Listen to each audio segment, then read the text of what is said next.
Gracias por seguirnos en El Mundo desde el Sur. Soy Luis Francisco Blandón en Caracas, Venezuela.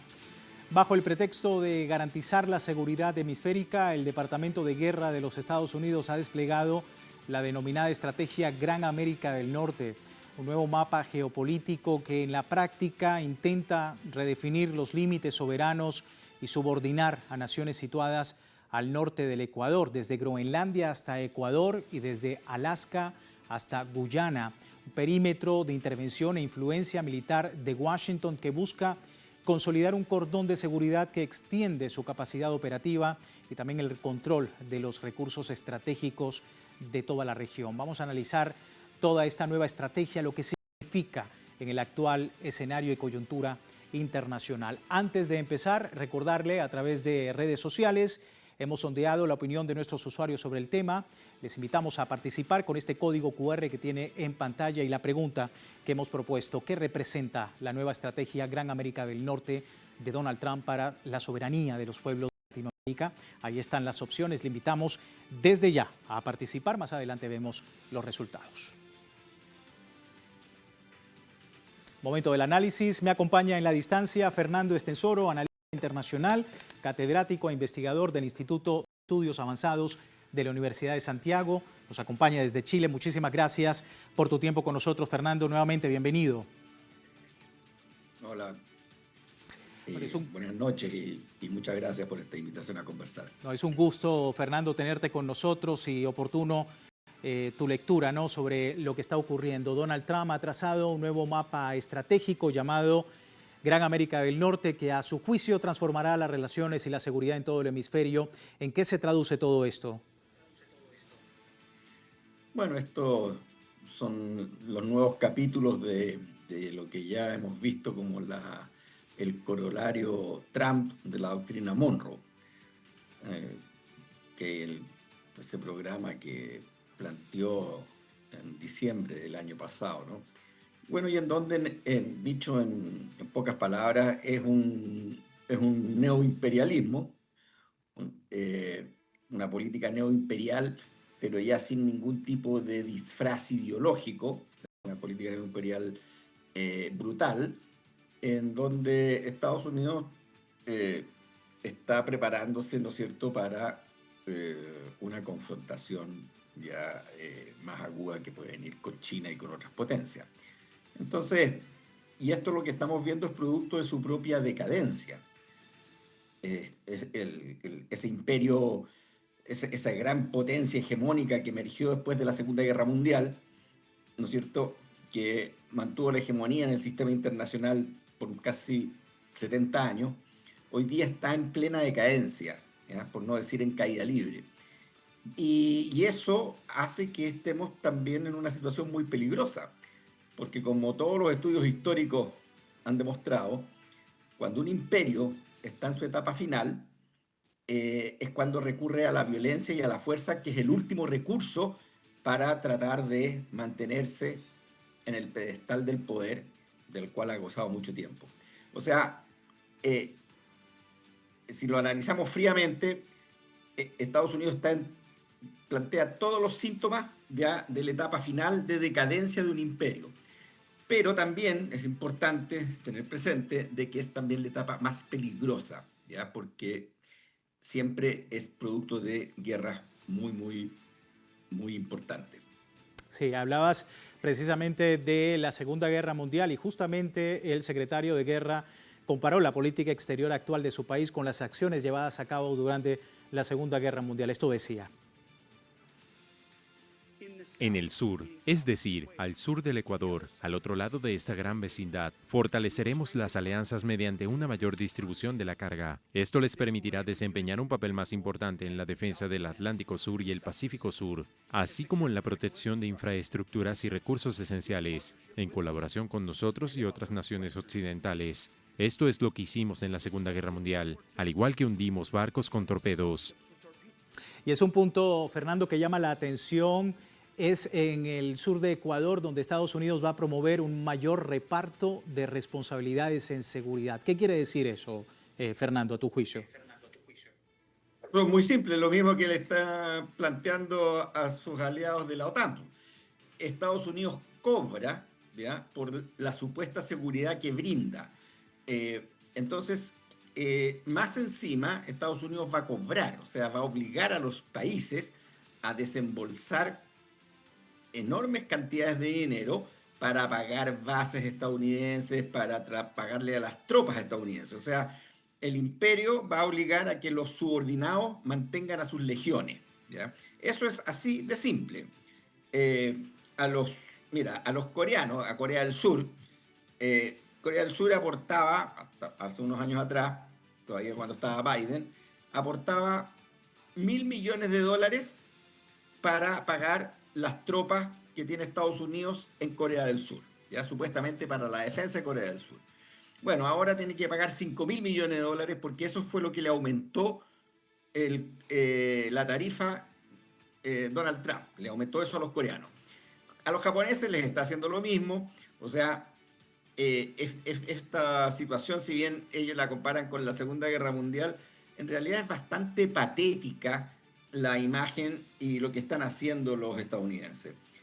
Porque además, o sea, no solamente quieren aumentar el espacio supuestamente geográfico que sería Estados Unidos, ¿verdad?, pero además de eso, en el fondo quieren que los países le paguen al erario estadounidense por que Estados Unidos los defienda o instale sus tropas y sus bases. Es una política que, si uno la ve así, es increíblemente burda, ¿ya?, brutal, y bueno, lo único que va a hacer es agudizar aún más las tensiones. Vamos a seguir escuchando al secretario de Guerra de los Estados Unidos, Pete Hegseth, sobre la nueva reconfiguración que está denominando en esto que se llama la Gran Norteamérica, que unilateralmente se ha llamado así desde un espacio, como hemos comentado, desde Groenlandia hasta Ecuador. Esto decía. Llamamos a este mapa estratégico la Gran Norteamérica. ¿Por qué? Porque cada nación y territorio soberano al norte del Ecuador, desde Groenlandia hasta Ecuador y desde Alaska hasta Guyana, no forma parte del sur global. Ese es otro punto muy importante, Fernando. Washington establece que estos países ya no forman parte del sur global, reforzará su presencia militar en este gran vecindario. Tu ampliación también sobre esto, porque es importante esta nueva reconfiguración que ya a estos países no se les llama de esta manera. ¿Cómo estás viendo ese escenario? Bueno, esa es la típica política que está aplicando Donald Trump. Es una política de grandes anuncios, una política que es histérica, ¿ya? Donald Trump y sus correligionarios desarrollan una política de propaganda absolutamente histérica a fin de poder mantener cautiva la opinión pública del planeta, ¿ya? Es lo mismo que está pasando ahora con Irán. Supuestamente Estados Unidos está ganando la guerra cuando Irán está derrotando a la mayor potencia militar del planeta. Y no, tampoco el hecho que hayan ahora hecho esta anuncio, también yo creo que tiene mucho de tratar de distraer la atención del tremendo problema en el cual se metieron en el estrecho de Hormuz y al atacar junto con Israel a Irán. Entonces, aquí hay dos cosas. Por una parte, ellos creen en esto, en esta expansión imperial, ¿ya?, en su cabecita. Estos sujetos viven en un mundo de fantasía y creen que lo que ellos dicen es la realidad. Pero, y por otro lado, juegan, ¿no es cierto?, con estas declaraciones que son totalmente fuera de... no nos tenían acostumbrados a este tipo de declaraciones tan brutales, porque también es una forma de ir capturando a la opinión pública y tenernos a todos pendientes de lo que están haciendo ellos. Entonces yo creo que aquí hay dos cosas. Por una parte, esta política imperial, ¿ya?, brutal, ¿no es cierto?, que le van a quitar Groenlandia a Dinamarca, etcétera. Ahora están llegando hasta la frontera, hasta el Ecuador, ¿no es cierto? Ya con Biden los norteamericanos se habían apoderado de las Galápagos, preparándose para cortarle el paso en el Pacífico a China. Entonces, esto es parte de la estrategia que tiene Estados Unidos, tanto por parte de los globalistas, de Biden, de Clinton, de los demócratas, como este populismo neofascista y de extrema derecha de Donald Trump.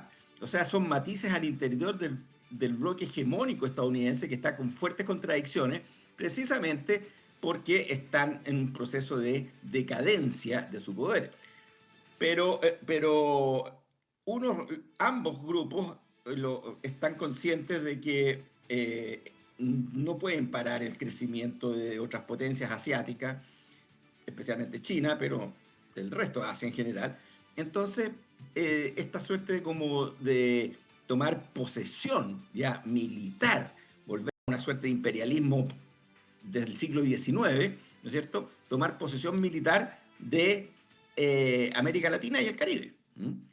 Ahora llegan hasta Ecuador, después van a llegar hasta Bolivia, después van a llegar hasta la Antártica. O sea, en el fondo, Donald Trump y los grupos de halcones que lo asesoran plantean de que desde el Polo Norte hasta el Polo Sur, todo lo que es América en general, incluye Canadá, ¿no es cierto?, México, Centroamérica y Sudamérica, hasta la Antártica es Occidente, y Occidente ya no, es su patio trasero, pero ya es un patio trasero que ya no solamente es declarativo, van a poner tropas, van a poner rejas, van a poner, ¿me entiendes?, límite a lo que consideran que es de su propiedad, porque quieren los recursos naturales de esta parte del mundo. Sí, y quería también comentar sobre ese contraste, ya para terminar, Fernando, ese contraste de todo lo que está ocurriendo con todos estos anuncios y por otro lado, pues una juventud que ha salido a las calles este fin de semana en los Estados Unidos, precisamente por la guerra en Irán, por el control migratorio del gobierno de Donald Trump y otros temas, sobre todo el económico, en una manifestación, la tercera más importante desde que inició Donald Trump su segunda presidencia. No Kings, con miras a las elecciones intermedias. ¿Qué conclusiones tiene lo que ha ocurrido el fin de semana? Mira, el descontento social en Estados Unidos es enorme, ¿ya? La globalización y décadas de globalismo neoliberal llevó a Estados Unidos, a la potencia más rica del planeta, a una tremenda crisis social, ¿ya? Lo que hay en Estados Unidos, lo que estamos viendo en palabras técnicas o en ciencias sociales, es lucha de clases, así de simple, no es más que eso, ¿ya? Las clases medias y las clases pobres que se han pauperizado, ¿no es cierto?, están saliendo a las calles. El tema, ¿no es cierto?, es que las contradicciones políticas y sociales en Estados Unidos se están agudizando.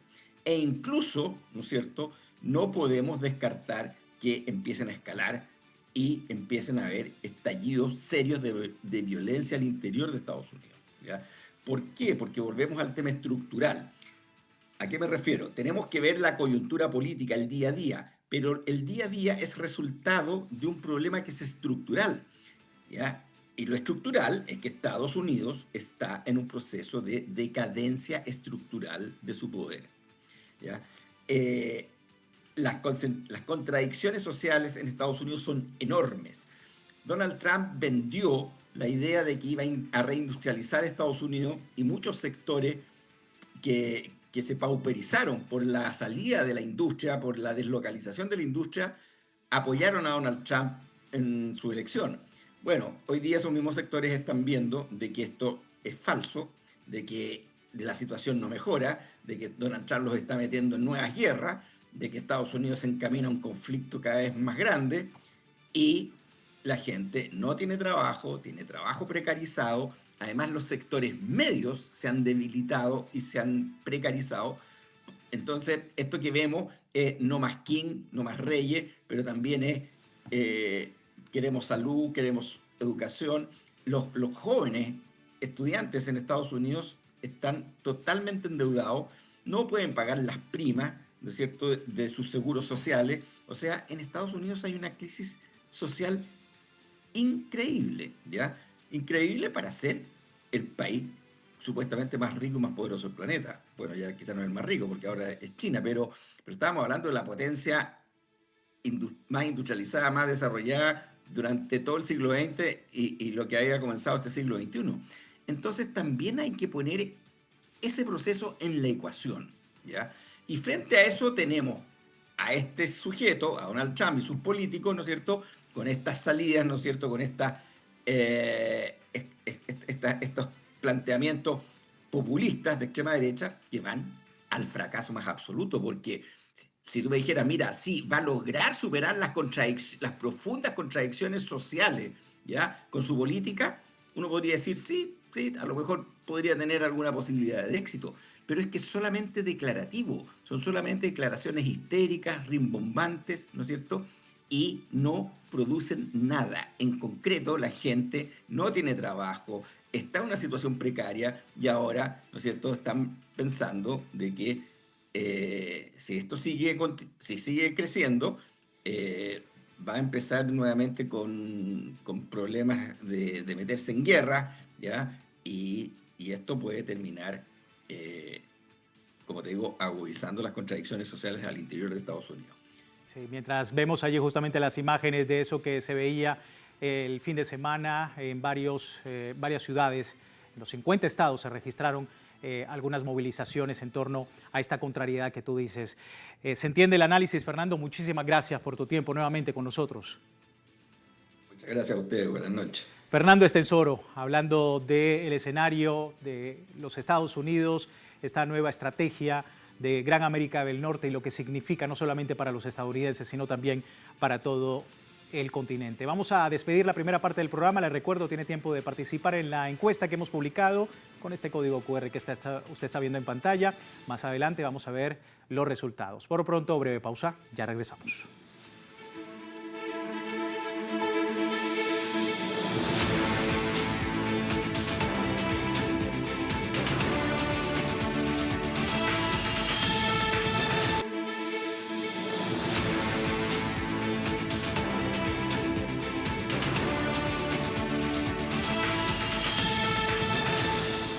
Gracias por seguirnos en El Mundo desde el Sur, hoy hablando de Estados Unidos, con este anuncio de la estrategia Gran América del Norte que contrasta con una gestión de Donald Trump que enfrenta un momento crítico porque la guerra contra Irán y el creciente descontento por la situación económica están impactando directamente en su popularidad.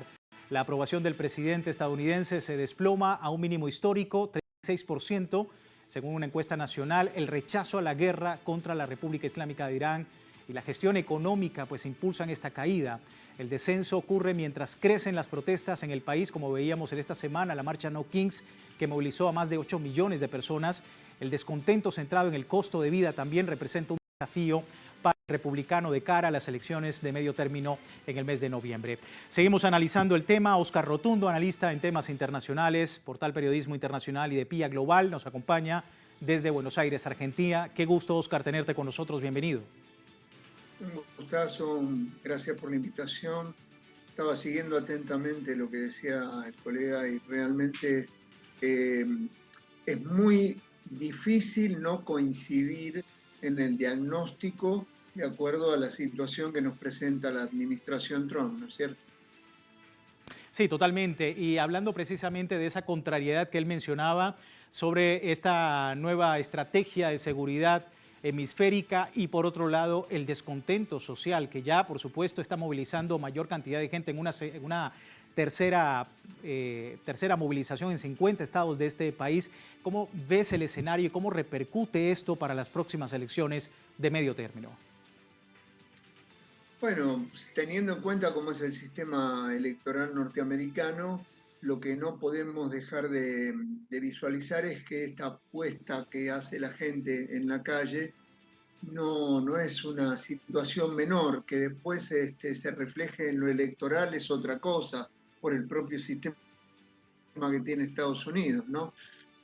Ahora, el problema fundamental es que la política que está desarrollando Donald Trump, la administración Trump, es una política que abre brechas dentro del Partido Republicano y también que congrega a los sectores que están afectados desde el punto de vista económico y político en sus propios derechos, porque atenta hasta con el desarrollo constitucional que Estados Unidos se ha planteado como construcción de su propio país.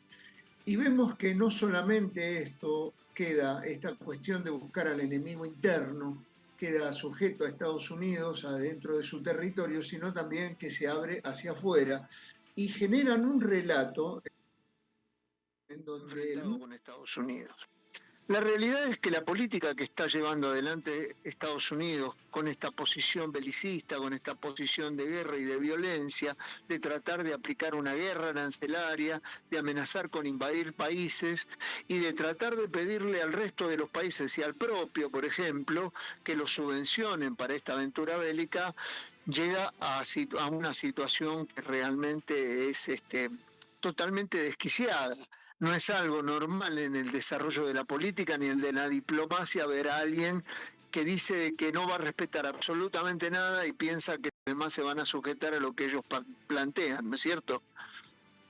Sí, sin duda. Y llama la atención, como ya lo comentábamos con Fernando Estensoro, que Washington trata de llamar la atención sobre todo este escenario de una nueva Gran América del Norte, de reforzar la presencia militar en un gran vecindario a través de lo que consideran ya no como el sur global, sino como una gran extensión directamente de sus estrategias militares y bélicas en el continente. ¿Qué decir de esto y qué escenario prevés de aquí en más, no solamente para la seguridad, sino también para la soberanía de los países latinoamericanos?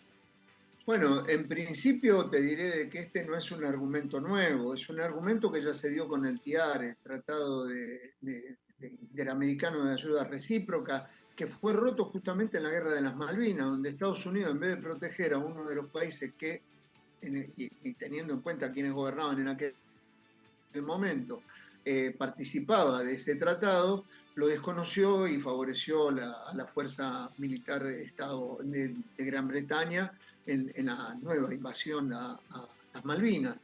Entonces ahora plantea también a partir del 7 de marzo el escudo para las Américas, prometiendo de que él va a proteger a aquellos países que se encuentren dentro de esta nueva conglomeración de países que realmente son subalternos a una política que no les brinda ningún tipo de beneficio, porque los problemas de seguridad que Estados Unidos plantea no los puede garantizar en su propio país.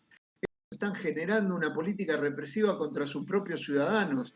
No nos olvidemos de que esta marcha, justamente, esta marcha de No Rey, No King Day, es algo que tiene que ver con el asesinato de ciudadanos norteamericanos también, no solamente con la persecución de migrantes, tratándolos como criminales, tratándolos como delincuentes, sino también que avanzan en un fascismo totalmente desbordado contra sus propios ciudadanos.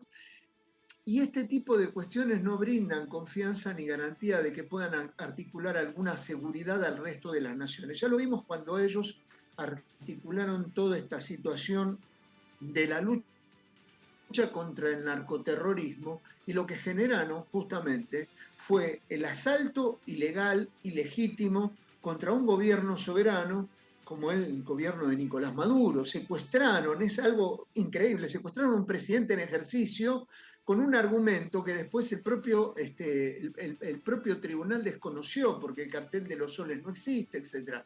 O sea, hay una serie de medidas que toma la administración Trump en una cuestión desesperante por tratar de renovar ese concepto de la doctrina Monroe, que lo lleva realmente a una encrucijada, porque, como bien decía, estamos ante una situación electoral que obviamente al electorado le deja en claro que las posibilidades de tener un desarrollo en función de lo que prometió Donald Trump con esta política es totalmente inalcanzable. Que lo único que puede generarle Donald Trump y su administración, su poder ejecutivo, a Estados Unidos es más sufrimiento, es meterlo en una guerra. Ahora van a mandar 50.000 personas, 50.000 soldados a Irán a morir. No dicen la cantidad de soldados. Es increíble escuchar al presidente de la República hablar de 13 muertos en lo que va de la guerra contra Irán. Es una locura eso. Y la gente que vaya a este proceso de invasión que se plantea contra Irán, obviamente, yo creo que las Fuerzas Armadas norteamericana ya tiene en cuenta, no solamente tiene una gran desmoralización por lo que le toca asumir, sino que saben que van realmente a enfrentarse con un enemigo que es poderoso y en un territorio que le es totalmente ajeno y que es muy probable que tengan más bajas que logros. Entonces, eso repercute también, no solamente desde el punto de vista electoral, sino también en la conciencia norteamericana que de una vez por todas tiene que sacarse de encima a estos outsiders aventureros que prometen un montón de cosas que después no cumplen, ¿no es cierto?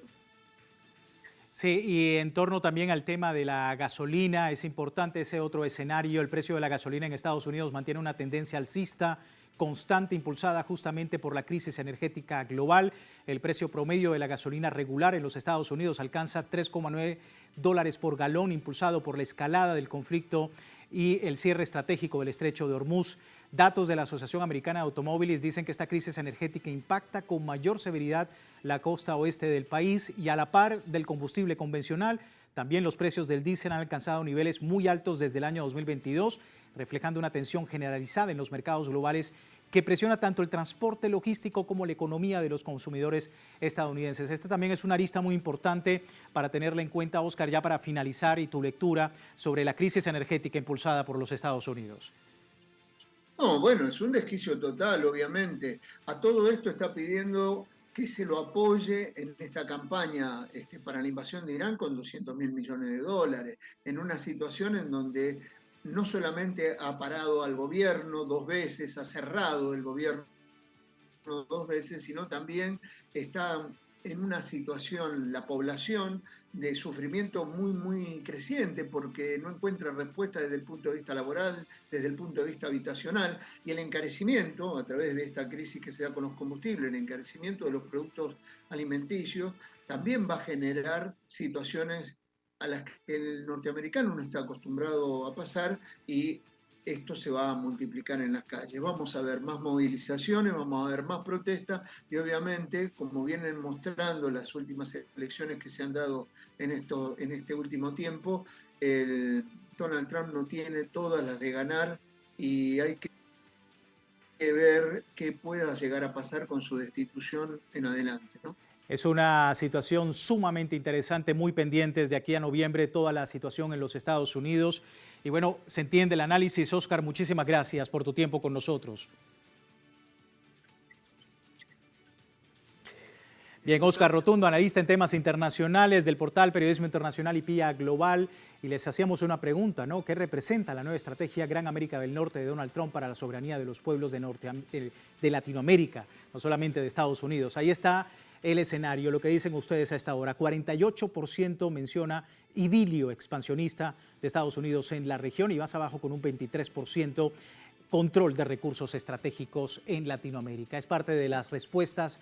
Agradecemos mucho sus opiniones en torno a este escenario y así finalizamos esta emisión del Mundo desde el Sur, www.telesurtv.net, siempre con nuestra señal en tiempo real desde cualquier parte del mundo, también en Telegram, como hemos visto, el sistema informativo de Telesur, 24 horas del día, siempre con una perspectiva del mundo desde el sur. Soy Luis Francisco Blandón, gracias por seguirnos.